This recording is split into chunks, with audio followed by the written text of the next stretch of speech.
very important. Another reason is because, you know, as they are developing, they really do like eating fish, particularly catfish. Okay, crocodiles around that 1.5 to 2 meters love eating catfish. Now, catfish are a real bad pest species. Okay, they really like eating barramundi eggs. Okay, now barramundi are a very iconic fish species here in far north Queensland, and catfish can just come along and hoover up all those eggs. We definitely want to discourage that from happening.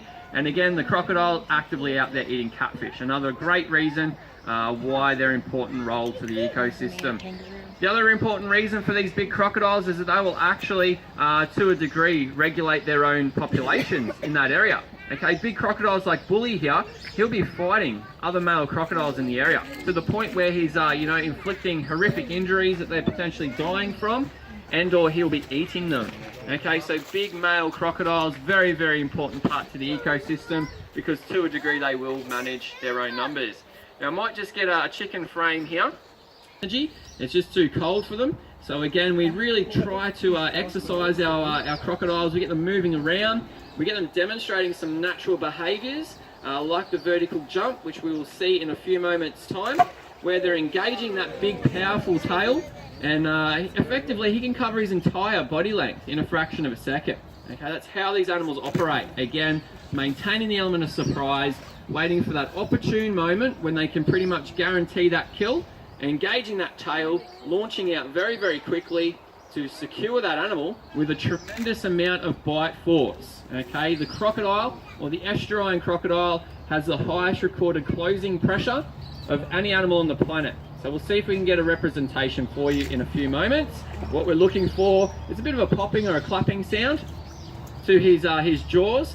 All the way we'll be hearing is some air displacing. There we go. And again, anywhere between 2 to 2.5 tons of closing pressure. That was a bit better. Okay, so a crocodile is a bit smaller than Bully, around 4 meters in length, registered a closing pressure of 3,500 psi. That was a bit better. Okay, so literally that's instantaneous death to any animal that comes down to the water's edge. Okay, if that animal, its head is inside the skull of the crocodile, it's game over. Okay, literally it'd be like us squishing a grape between our fingers. Again, if he does happen to feel that resistance, a bit of a struggle, he'll definitely drag that animal into the water if he can. Otherwise, he'll be doing a behaviour known as the death roll. So the legs tuck into the body, they spin very, very quickly to try and manipulate that animal back into the water, where the crocodile can hold his breath for several hours. When it's winter, the crocodile is cold, he's going to be actively seeking the sun to try and warm himself up. And during summer, if it's really hot, the crocodile is going to be hot. So he's going to try and find a nice deep pool that he can escape those temperatures and actually cool himself down. Now, he does have a couple of different ways to actually help him regulate that body temperature. We can all see those little bumps down the crocodile's back. They're what we call osteoderms or scoots, and osteoderm just means bony skin. Okay, so each of those bumps, there is a floating bone under the skin there, and bone has blood supply. Okay, so as that blood cycles through the bone, he's physically able to warm it up. Likewise, if he's in the shade, there's a lovely cool breeze, he can effectively cool his body temperature down as well. And that's why the crocodile will also sit there on the bank with his mouth open, again in much the same way that he uses those osteoderms to regulate his body temperature, he will also use his tongue. The last thing, guys, is his teeth. Okay, we've talked about the pressure inside those jaws, but the estuarine crocodile has about 66 teeth in total, and they have about 50 sets to last them their lifetime. Obviously, with a huge amount of closing pressure, something has to give. Okay, the skull is designed to withstand those forces.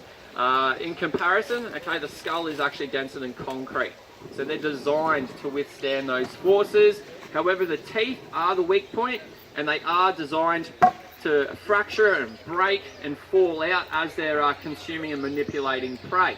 Again, no issue because they have about 50 sets to last them their lifetime.